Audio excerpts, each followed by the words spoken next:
What if Naruto had infinite chakra? Okay, so this is a story I wanted to and did cover an episode of a while back when I was recording on my phone and had 0 followers. I ended up deleting it, but I think I can edit my audio and make improvements in the story, so it's time to revisit it. Anyways, let's get started. So, how would Naruto get infinite chakra in the first place? Well, I'm actually going to have this be the reason Senjus and Uzumakis originally started to get married. A myth that the Senju and Uzumaki offspring would have infinite chakra, foretold by an oracle back in the Warring States arcs. After the head of the Senju asks how he can win the war and bring peace to the ninja world, the oracle replies that the only person who could possibly bring peace to this ninja world is the offspring of a red-haired Uzumaki and a golden Senju. The Senju leader originally assumed that this meant a prodigy Senju. However, as we know now, he meant a Senju with golden hair. Now, if anyone knows about Naruto lore, you know that the Senjus didn't start marrying Uzumaki until the leaf was constructed, but I'm throwing that out of the window for the sake of plot convenience. Also, for those saying Minato is a Namikaze and not a Senju, I am well aware. But since we know nothing about Minato's parents, I'm going to use a very popular fan theory, that Tsunade is actually Minato's mother. And Minato took his father's name after Tsunade left the village shortly after being born. If you have a problem with that, I don't really care.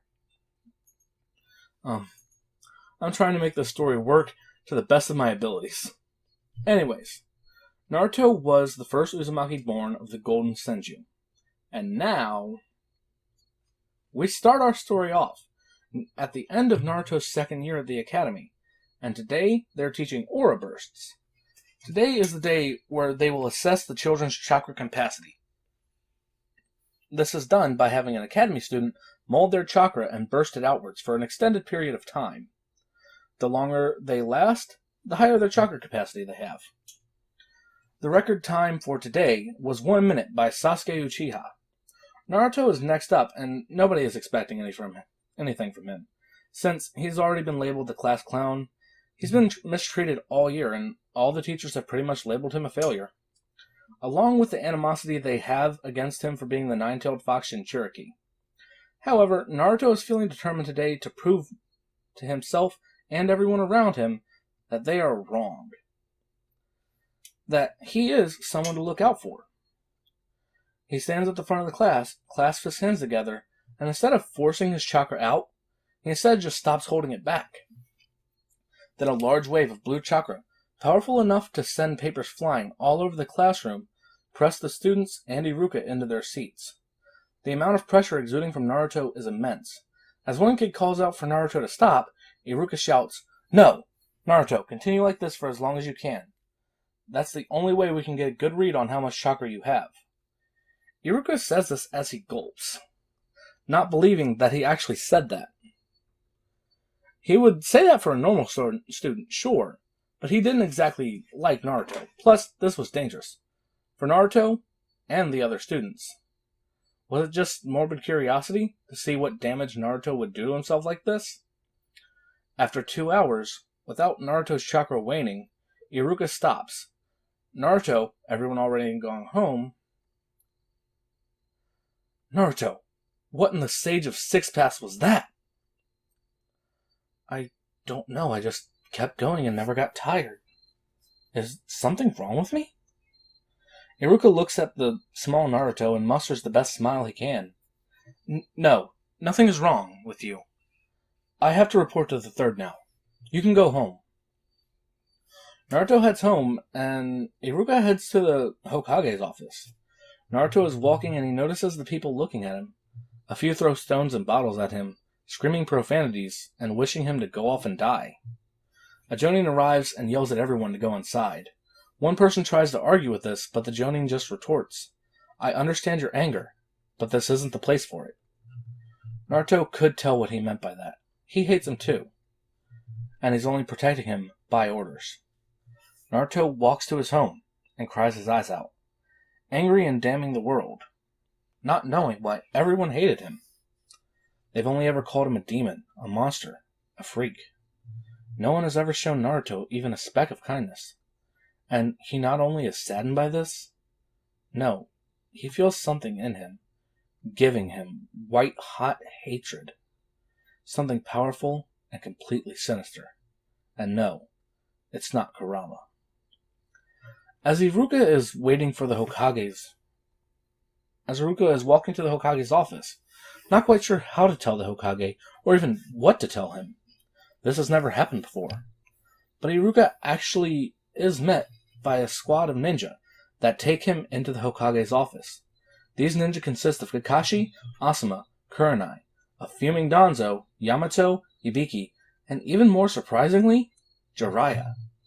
The third Hokage cuts right down to the chase and tells everyone about Naruto's birth.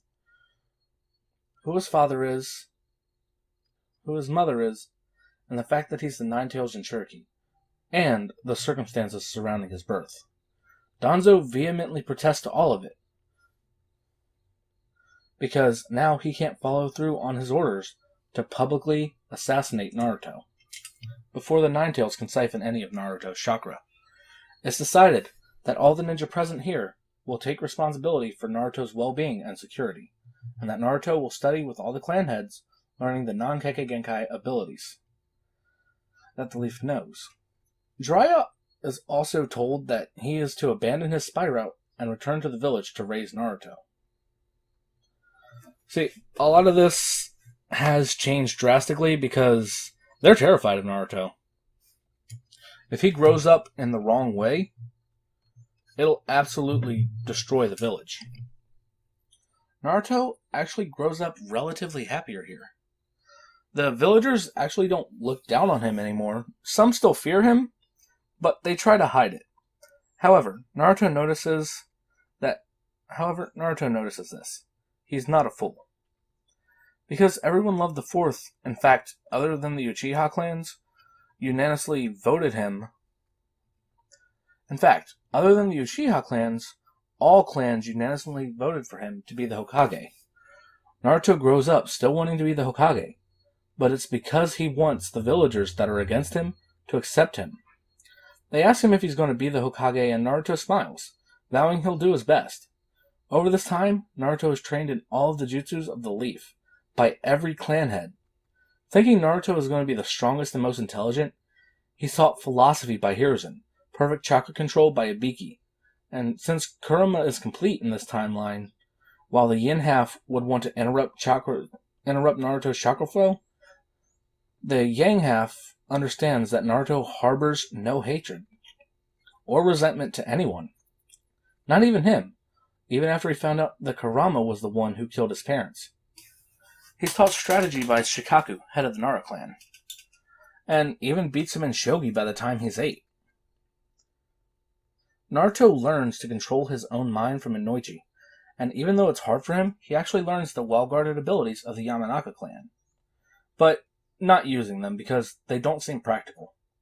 Naruto does not attend the academy, so even though he's the best, he's still ranked as the worst student because he has no credits.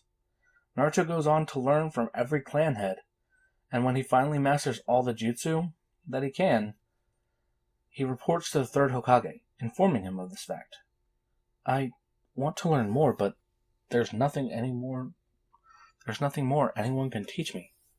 I know all the basics and advanced jutsu of the leaf. I've mastered all chakra natures, and other than Kekkei Genkai, I've mastered all the techniques from the other clans. What do? I feel stuck. How can I grow from this? Naruto, you're 12 now, and you've surpassed all expectations. In fact, you're strong enough to take the mantle as the Hokage. If it weren't for your inexperience, any ninja in your position, I would promote to Jonin. So instead, I'm making you a Genin, and you will be joining your new team tomorrow. Go home and get some rest. Naruto grumbles as he walks to his home, which is actually substantially nicer than his original apartment. It was created by Yamato in an open field.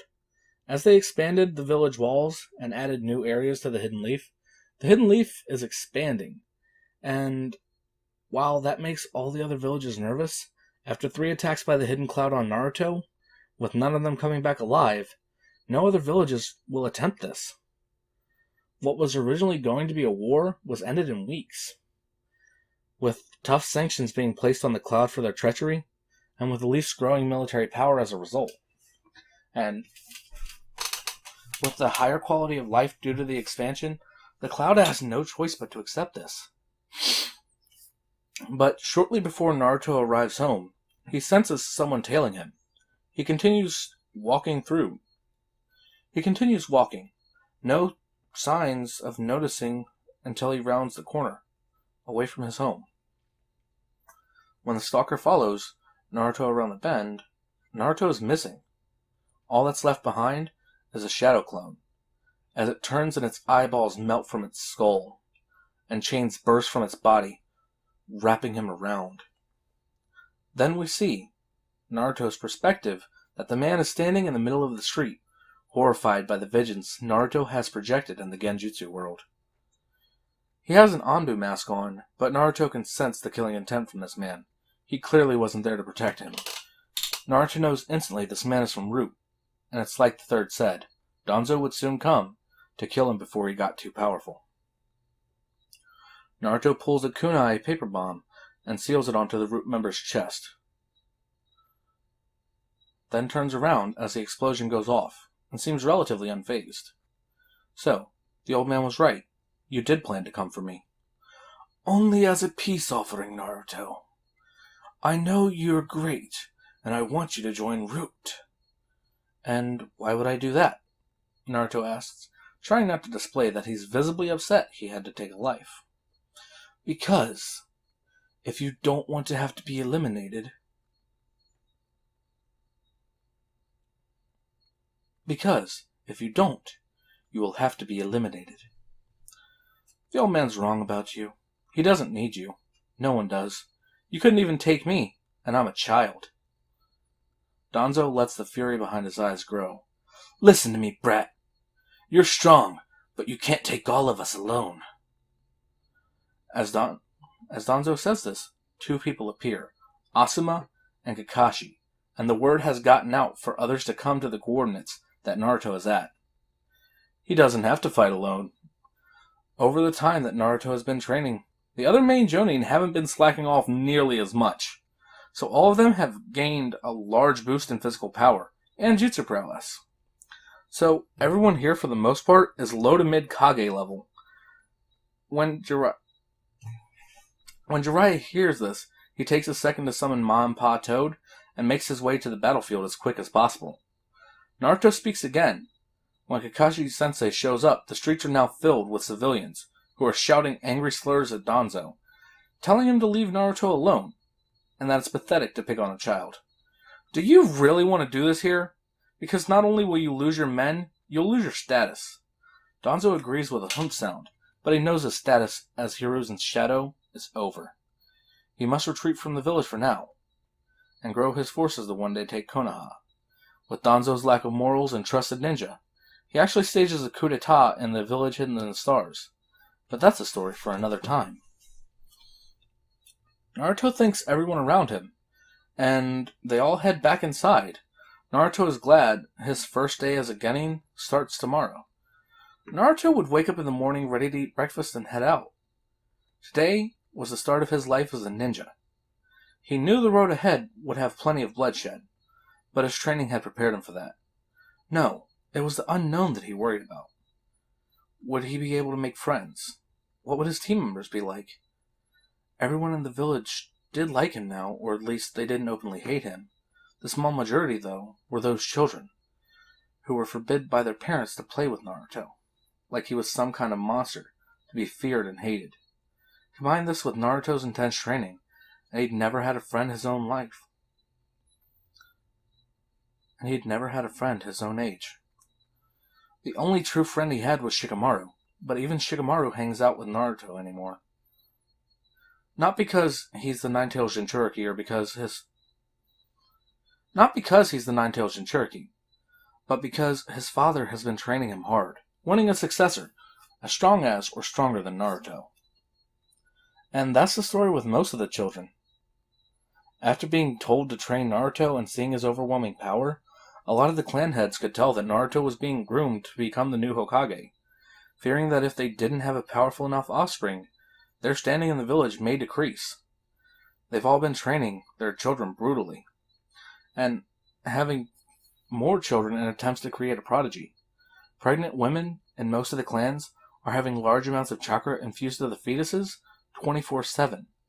This has led to a small number of miscarriages, but also more children being born with substantially high chakra capacities, only serving to increase the military power of the leaf.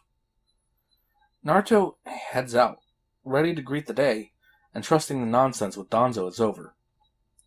When he arrives at the academy, all the other girls around him, and Sasuke. When he arrives at the academy, all the girls gather around him and Sasuke. Sasuke smiles looking at Naruto. Another change that ends up happening in this what if, Sasuke knows about Naruto.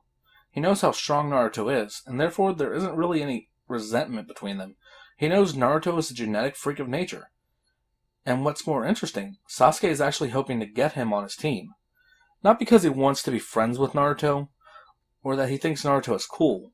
No, it's for the simple fact that a genetic freak like Naruto, who was more powerful than any ninja in the Hidden Leaf by the time he was 9, would help him progress far quicker.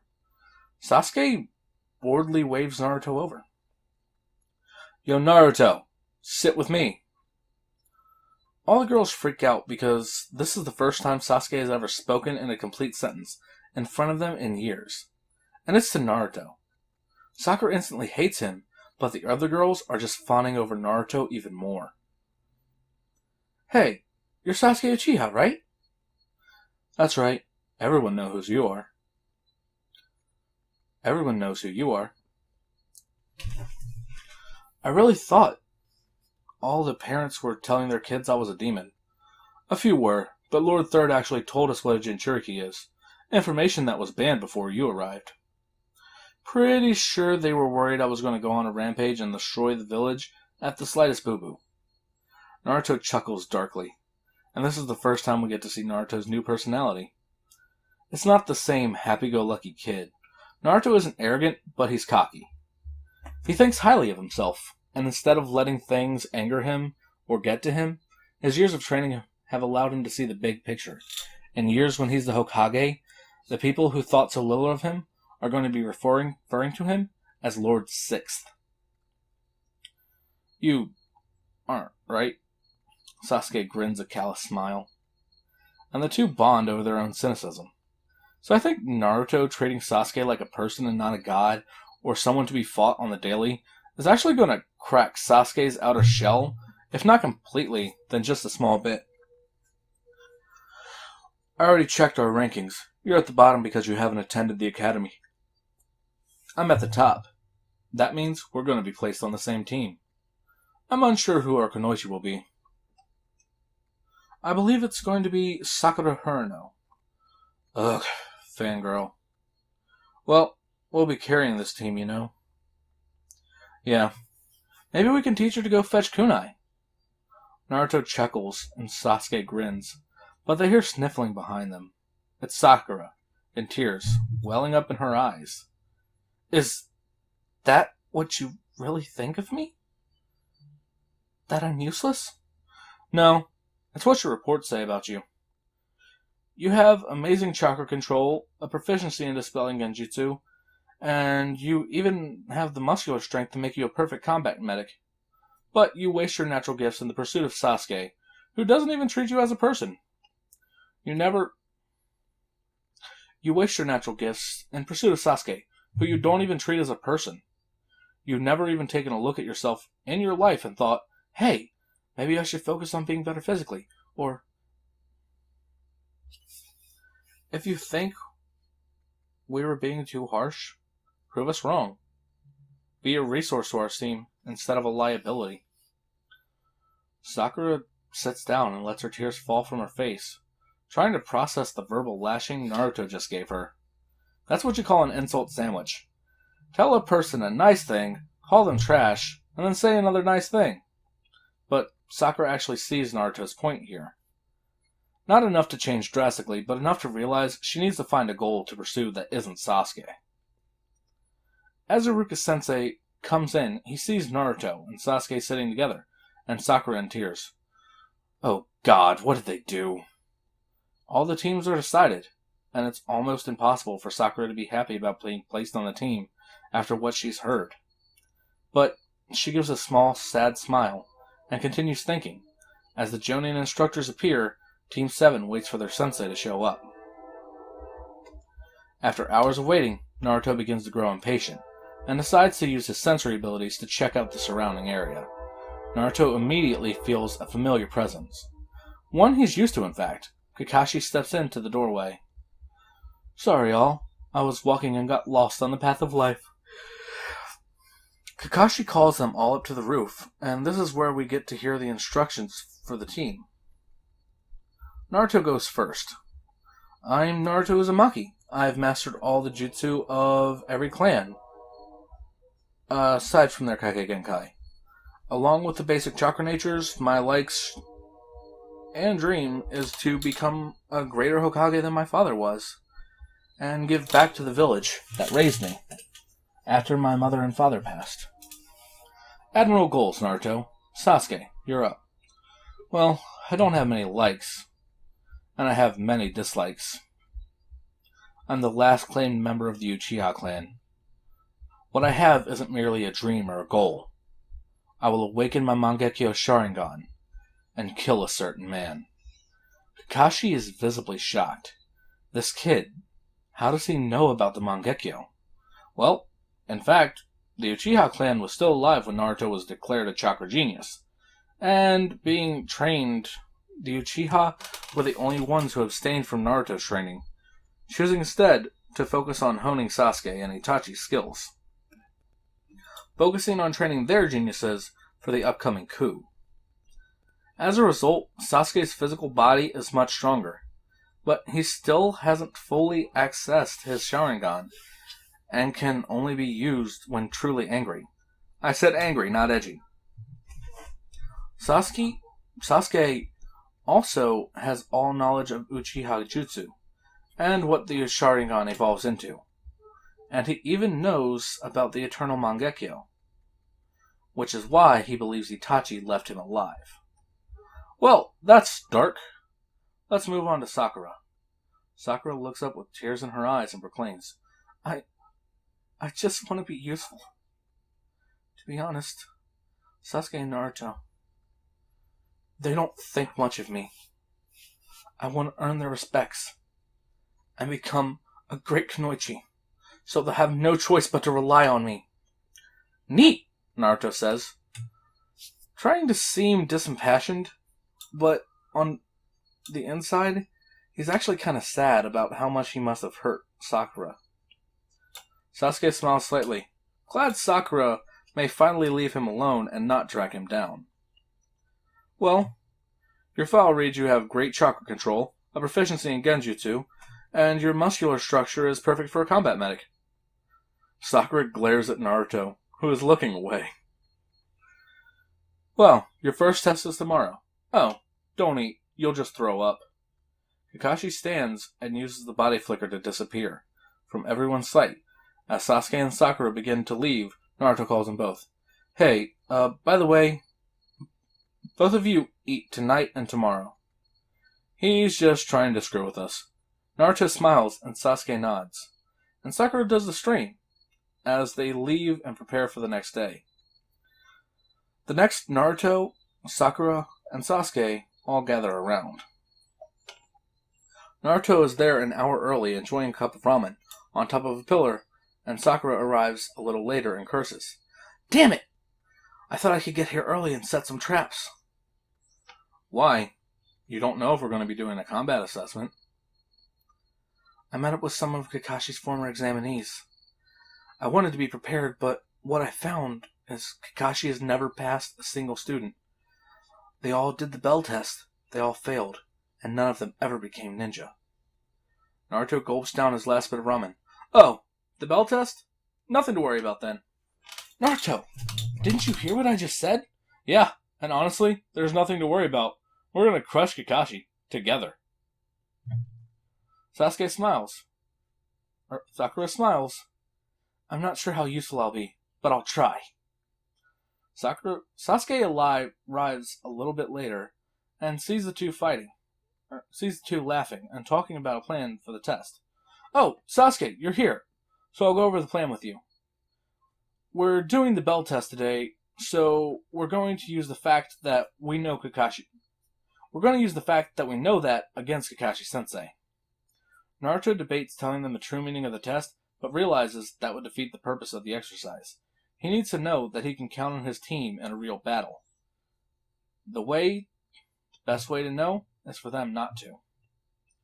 Naruto pulls out a large scroll, cuts his thumb forgetting a brush, and he begins to lay out a plan, knowing Kakashi will be late on purpose.